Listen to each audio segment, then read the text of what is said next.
you cannot get it, then it is at best for you to leave. That is integrity. That is, you have to have, every engineer has an ethical value. We have ethics. You must stand within your ethics. That is where now you differentiate between a quack and an engineer. A quack will prefer to stand and die in the matter and get his money. An engineer will not. We are for common good. Engineering is for common good. Engineering is not to kill anybody. Any other profession can kill it.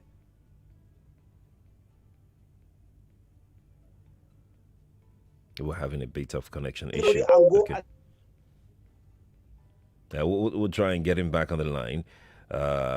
Okay, he's back. Engineering cannot.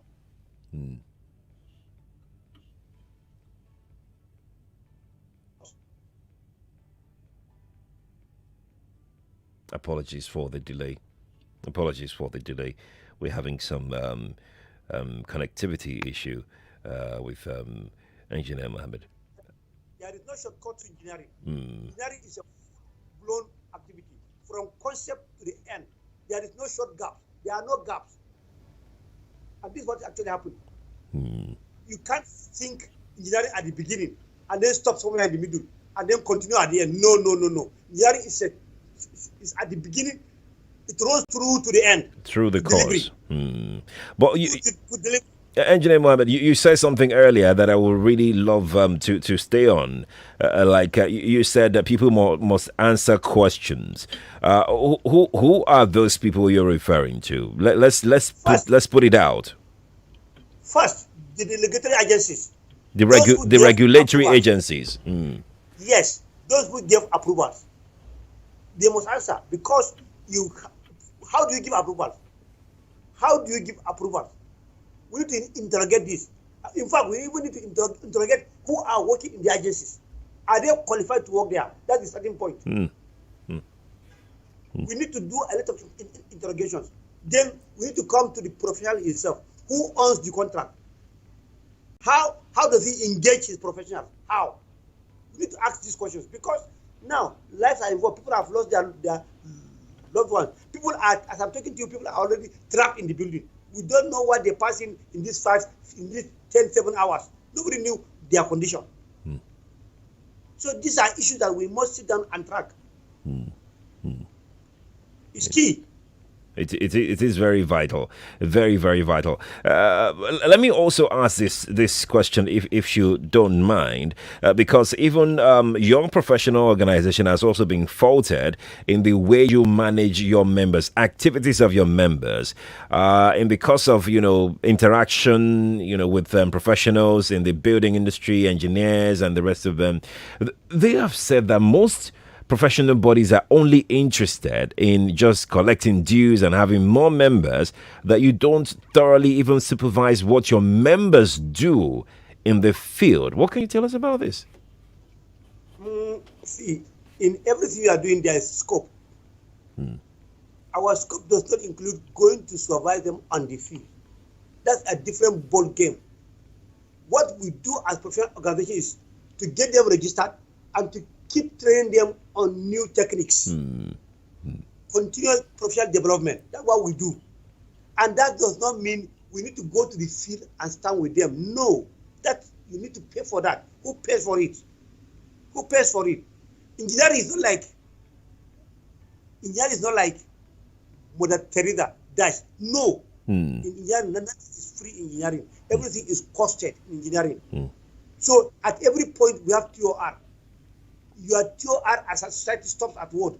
At bringing them on board, graduating them, making sure that they have passed through your ethical and other qualifications, and then you graduate them out. Right. When you do that, what happens after that? No. It's only when your attention is drawn. Who is responsible? Government.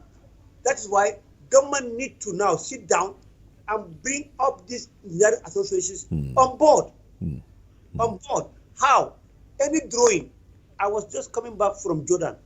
In Jordan, the Jordan Engineering Association invited me for a meeting, and I had a meeting with their members and also their business committee. They want to come to Nigeria, and what they do there is every activity, engineering drawing, every engineering contract in the country is handed up to the Society of Engineers to review.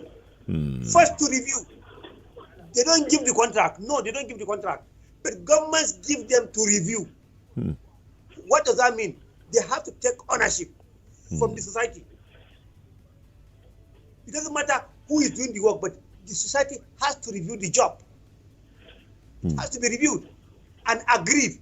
And who reviews somebody's activity is somebody who is knowledgeable. You cannot bring lower people to review a senior person's activity. No. That means the brain will continue to work. That's and right. everybody will be in it. And somebody must take responsibility for something. That's the bottom line. Somebody must take responsibility. And once they are taken, there must be sanctions. There must be sanctions. I cannot hand you over responsibility and go and sleep. There must be sanction. That's right. That's right. That's why we are waiting for. Engineer Mohammed, please stay with me. Stay with me. We have our correspondent on the site of the collapse, Emmanuel Oka. He joins us right now. Emmanuel, morning to you. Thank you again for joining us. We spoke earlier at 6 o'clock this morning. What can you tell us now? What are the new developments? We hear that the workers have continued with rescue operations. What else can you tell us? Okay. After we spoke earlier, we turned the machines were turned up. The machines that were the generators that were providing light all through the night for the workers were turned off. I told you earlier that the rescue operation was halted as well. So when the generators were turned off, we began hearing cries for help from the debris. We heard various voices from various sections of the collapsed building crying for help. Persons were crying for help. Help me, please, somebody help me. So the cries for help got to the workers. Officials were not on ground at that time. So it got to the workers, and immediately they took up the challenge and began the rescue operations. They put on their machines and just began trying to see what they could do to get some of the debris away to access the main point. Because from the sounds that we could hear, it sounded like someone was like a mile away trying to scream, and the voice was very weak. Yeah, so they began the work, and as about 20 to 30 minutes into the rescue operation, officials actually came in, and now they've defined how the rescue operation is ongoing. So previously they were digging by the side, but now they've tried to see how they can get the elevator to a certain level so that they can remove the debris from the top. Right. Emmanuel, when we spoke earlier, you made mention of iron rods preventing the machines, the excavators from going in, so they wanted to go and get some rod cutters and the rest of them. Have they been able to get some in? Yes, as I speak with you right now, I'm standing in front of two machines. Yes, that have that is used to cut iron, right? All those kind of rods, right? Provided by NEMA. Yes, this by NEMA. So we have two of these machines here right now. Emmanuel, you know what we're gonna do? Stay with me. Stay on the line. Don't go anywhere. We need to take a break. Engineer Mohammed, you two, please stay with me. Let's take a break. Lagos, we'll be right back. Stay with us.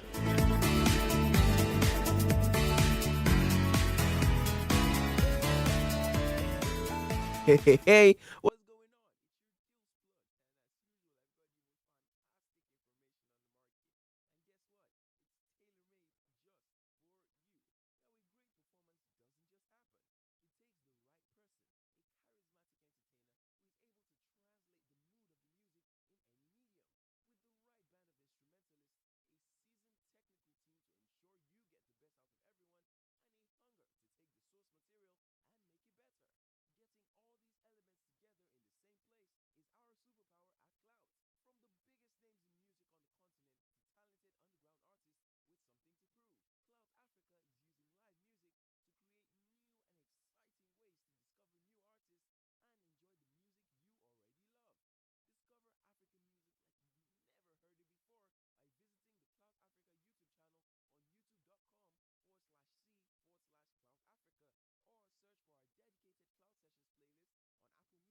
Nigeria Info. I'm Sheriff Quadry and I bid you welcome back to the Morning Crossfire. I have Engineer Babagana Mohammed, the president of the Nigerian Society of Engineers, NSC, on the show today. He's also former chairman of the Victoria Island branch of the society. He's his 32nd president, sworn in January 2020. Until his current appointment, it was NSC's deputy president and had held 22 positions in the last 13 years. Engineer Mohammed, again, thank you so much for taking out of your busy schedule to join us this morning on the program. Let's continue with our conversation. Emmanuel, thank you again also for joining us this morning. Before I go back to Engineer Mohammed, let me conclude my conversation with Emmanuel also that Emmanuel can go back to putting eyes on the ground and giving us details. Emmanuel, what else can you tell us? Okay, so like I said earlier, we have cutter and spreader. These are equipment provided by NEMA to cut through the iron rods protruding from the collapse, from the rubble, so that the rescue workers can actually work effectively. Right. But for now, we have the excavators trying to see how they can move things, because it seems where the survivors is beneath. So they're trying to see how they can move the debris to one side and then have those create a passage that can lead to the survivors. Right now, from the words I hear from the experts here on ground, they feel that it's like a compartment, like they are entombed in a sort of way, the survivors, I mean. So that's the hope, so that, that's the hope that they're entombed, so that they can, that's why they were able to raise their voice and cry for help. Right. And we heard those echoes and the sound. Right. Emmanuel, let me ask also, do you see any ambulance or medical personnel on site right now? What can you tell us in terms of providing help medically to people that are being rescued? There's the paramedics here, first responders, they stay here. The only paramedics I've not seen today is the Red Cross. They were on ground yesterday. Okay. But there's an agency from the Ministry of Health that's on ground this morning. I can see them as I speak to you, waiting for any emergency that's going to, or from anybody that is going to be rescued, so that they can render assistance to. Right. I was having a conversation with one of the paramedics not too long ago, and she was telling me that she couldn't sleep all through the night, because they were here, they slept in their bus, they couldn't go home, and I was talking to her about how her family feels, and their concerns about her being here and being at the forefront of the rescue operation. Right. I will have that come in our subsequent bulletins. That's right. That's right. Tell me, Emmanuel, do you see officials of LASEMA or NEMA, especially the leaders of LASEMA, the leaders of LASEMA and NEMA on site, Ibrahim Farin-Loye and his colleagues? Are they on site right now, or they're yet to get there? Okay, so earlier they were not here, but say 45 minutes to an hour ago, they came on site. Okay. They've been on site. I've seen the boss of NEMA here. Okay. He came with some of this equipment we talked about. And LASEMA, some of the officials of LASEMA are here as well. Okay. So, fantastic. Emmanuel, let's allow you focus on your coverage right now. We'll get back to you in our subsequent coverage. Okay, well done. Well done. Thank you. All right. Engineer Mohammed, I'm going to come back to you right now. You heard what our reporters said. Would you like to respond to anything? Yes. First and foremost, our emergency response time is not too good. Yesterday, when this incident happened, 3 p.m. thereabout. That's right.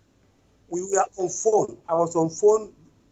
My people are on phone. We are looking for emergencies to arrive. We could not get any phone through. As a country, that's not too good enough. We need to do better. We need to do much better. That's a certain point. And And if things like this happen, you need to look at so many angles and from so many perspectives. Okay. This also takes me to Q and QC issues, quality assurance, quality control. Because for a slab to fall on another slab, that means the columns supporting it are not strong enough. They are not design weight. They are not carrying the design weight. What does that tell you? Even if you are using road 16 mm, do you use your vernier caliper to confirm that it's 16 mm as designed? In the market, do we have them? No. What you have in market is 14 point something for 16 mm. Oh. That is a quality issue. It's a quality issue. It's a quality issue. Why is it so? Why do we allow our manufacturers of everything, or why do we import things that are not up to standard? Why? We need to ask ourselves, from our businessmen to our professionals. We need to get that right also. Quality issue is key. Why do you think, Engineer Mohammed? Why do you think that these has persisted without being checked? Because even before you said it, someone had told me earlier in the morning about the measurement of the rod 16 mm, the 12 mm, that you don't usually get the right mm's, millimeters in the market. But that's still going on. So who is supposed to check it? Who is supposed to ensure that what you're paying for is what you're getting? Who is supposed to make sure that, the quality, the standards are met before we use any products, especially in the building industry? You see, in this station now, we have to put so many people on the line now. So many people will now come online. In the first place, as a businessman, why do you import what is not up to standard? If you are importing, why? Because you try to cut costs and make more money by reducing the MMs. Does it pay you? The answer is, does it pay you? No. As an engineer, you want to say, this is your design, this is what you recommended, and you found that what you have is not tallying with what's on ground. Why don't you reject it? Why don't you reject it and go away? Issue of ethics, right, and honesty, and ethics, and honesty comes in here, because these are things that people seem to be look at it as very simple things. No, they are not simple. They are very heavy, and it cut across all the fibers. How about the role of government in checking this? Of course, government is the regulatory agency. What other people can do is to monitor. You need to empower people to monitor you. But as per checking, it's a regulatory activity. So nobody can dabble into that. That is the responsibility of government. But now, how do we monitor? That's where we will come in now. That's where the professional association will come in now. You empower us to monitor it, because it has been monitored. Right. That's how it is done everywhere. Is it how it's done in Nigeria? That's a question for another day. You are a professional engineer, and a conversation around the Standards Organization of Nigeria came into this conversation earlier. What can you? I mean, I don't want to put words in your mouth, but do you work with the Standards Organization of Nigeria? Yes, I have a collaboration with them. Okay. As NFU, we have a collaboration with SON, and we are working with them, and we are improving the standards.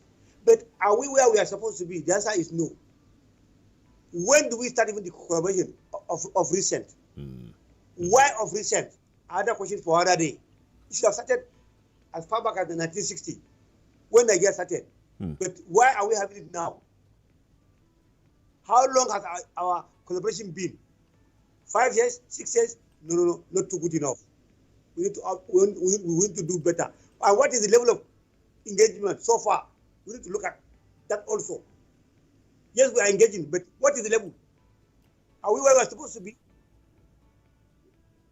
These are issues that we must also trash out. Because for me, it is saddening, and it has happened. We have lost our colleagues, we have lost our people. I have lost people in the built environment. Is not too good for me. But for every challenge, there's an opportunity.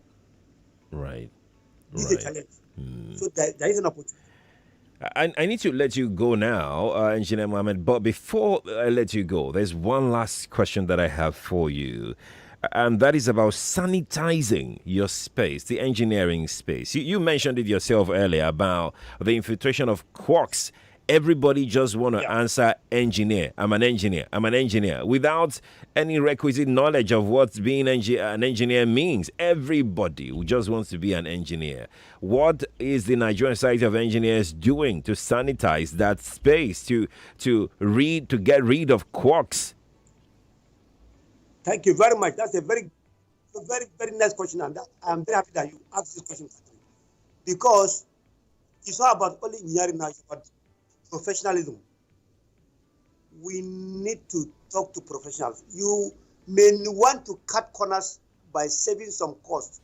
I am telling you, you are going to pay. Now, let's take it in this perspective now. Whatever cost the owner of that building has saved, today he has lost 10 times that money. That's right. And in fact, including the amount of life lost, which cannot even be quantified. You can quantify that.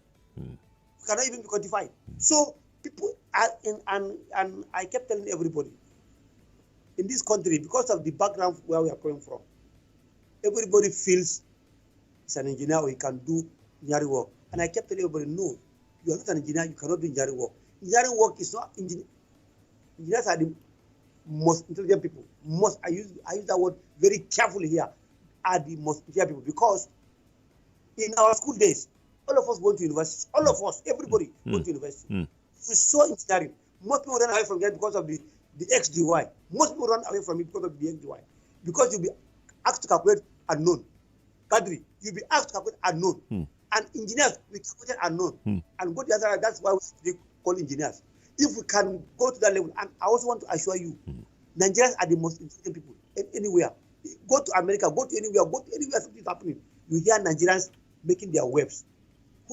And you also look at Nigerians living in this country with second class and third class, going to America and becoming first class citizens, first class graduates. That tells you we are very intelligent. It's only the environment that is not good for us to excel. But that's not withstanding. We can still do better. People should not go to Quadry. Quadry is the worst thing that is killing this country. Please don't think you are saving any money. You are not saving anything. You are adding to the problem. You are causing more damage to the system. We need to work with certified engineers. That's why we kept doing continuous professional development for our members. Right. You cannot just be an engineer today and you go and be doing agric somewhere in the farm and tomorrow you come back and say you want to do engineering. No, you cannot do engineering. You have to have professional development points to be graduated again. That's why I encourage you, because you need to be at the standard of other countries. We cannot agree. Nigeria is no longer Nigeria of the 60s or 30s that everybody can do what he wants. No. The world has changed. The world has moved forward. And we must move forward with the world. The world cannot wait for Nigeria. And you have very intelligent people.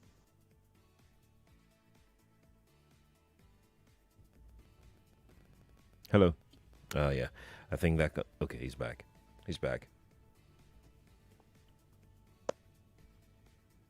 Engineer Mohammed, are you with me? Thank you very much, Quadry. Thank you so much, Engineer Mohammed, for talking to me and for giving us your time this morning. It's a busy. He hasn't slept all night from my conversation with him. Thank you so much for joining us, Engineer Mohammed, this morning. He is, of course, the National President of Nigerian Society of Engineers, Engineer Babagana Mohammed. He joined us from Abuja this morning on the program. I'm going to go take your thoughts right now. I can see loads and loads of comments. We're streaming live on Facebook and on YouTube. And if you're watching, I'm sure that you must have seen the pictures and videos that we are showing you on our live stream on Facebook and YouTube of the event and happenings at the site. It's quite unfortunate what happened. I mean, just look at the floors. Look at the floors stacked on one another. It's quite unfortunate. We'll continue our coverage definitely all day here on Nigeria Info. So you can stay with us if you'd like to know and hear the latest. We have our correspondent Mano Oka on site right now.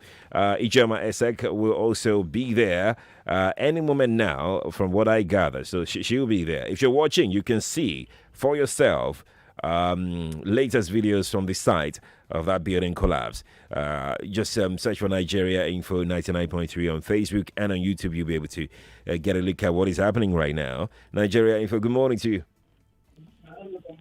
Good morning. Hello. Yes, good morning to you. Good morning. Yes, please. My name is Emmanuel Osuoha. Emmanuel, please turn off your radio. Turn it off. Yes, I've done that already. All right, let's talk. Yeah, I listened to the engineer. You asked a question that so much love. You said, what could be the reason about the iron measurement in 15 mm and all that?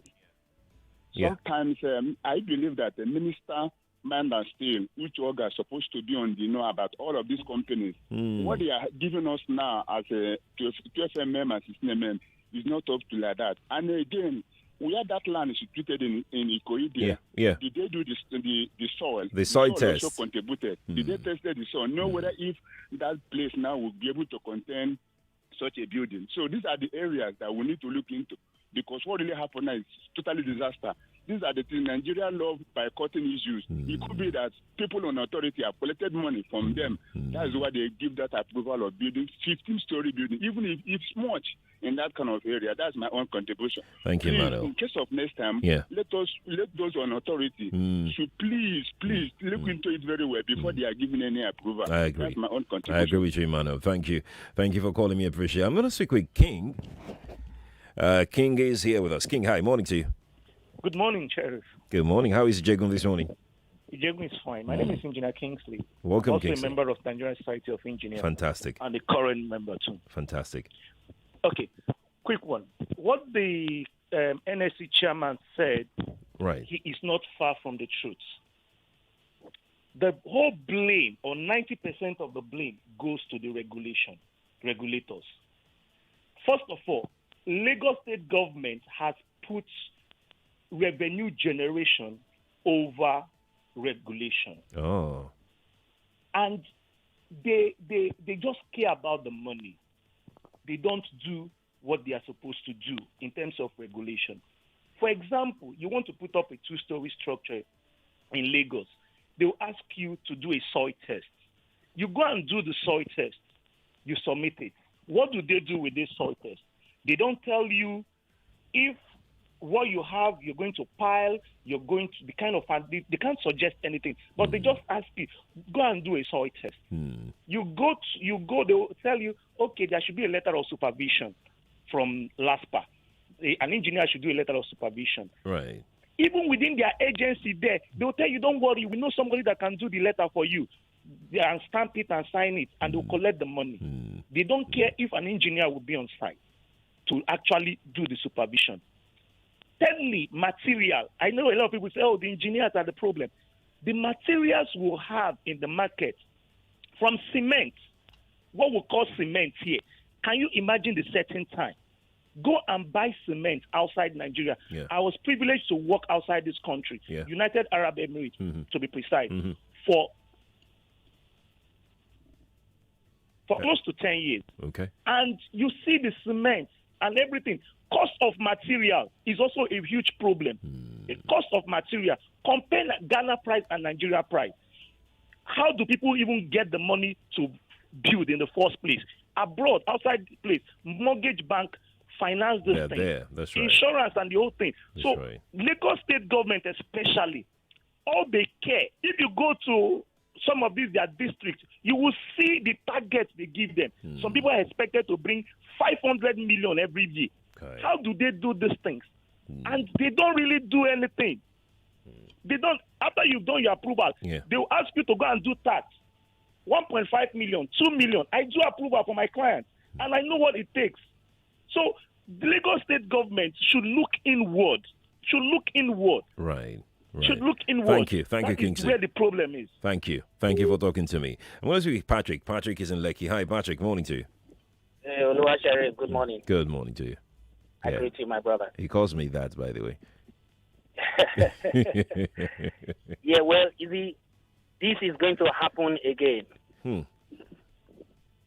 My first question is, what is the synergy between the approving agents, the government town planning, Yeah. the is it anyway, generally the authorities, their name just came to my mind. The agencies of government. The agencies of government. Yeah. What is the synergy between them? They are very competitive. The Lagos State government set up Lagos Safety Commission. Do the other agencies carry Lagos Safety Commission along with what they do? The agent of government who came that said that, we only approve 15 floors and now they have raised it to 21. Does he live in Dubai? By now, as we speak, he should have resigned his job and he should be picked up for questioning. The DG of the Lagos Safety Commission should also be on a hot seat right now. And it beats my imagination for me to hear that rescue stopped for some hours because there were some obstructions on the way. And the last thing that I'd like to talk about this morning is I am amazed at every time there is a crisis like this that we will take earth-moving equipment weighing 20, 30, 40 tons and drive it on top of the rubbles in the name that we are trying to move the rubbles. When you bring 30, 40, 50 tons on those rubbles, you are compacting it and we are killing the people inside. We should have cranes surrounding and we have cutters. As they are cutting, they are lifting, they will be taking it off. Good morning, Sharif. Morning, Patrick. Thank you for talking to me. Appreciate it. Lagos, we have to pause here for now, but we are not stopping. Our conversation on the building collapse continues here on Nigeria Info. At 9 o'clock, Jimidis will be here with Senior Advocate Candid Johnson, and they will be furthering the conversation on the collapsed building, bringing fresh perspective to it. So stay with us here on Nigeria Info 99.3. But for me, my work is done this morning. Thank you all for being a part of a morning crossfire. I'll be on your radio again tomorrow morning at 5 when we start another day's round of biggest conversations. I'm Sharif Quadry across all social media platforms. Stay with us here on Nigeria Info 99.3.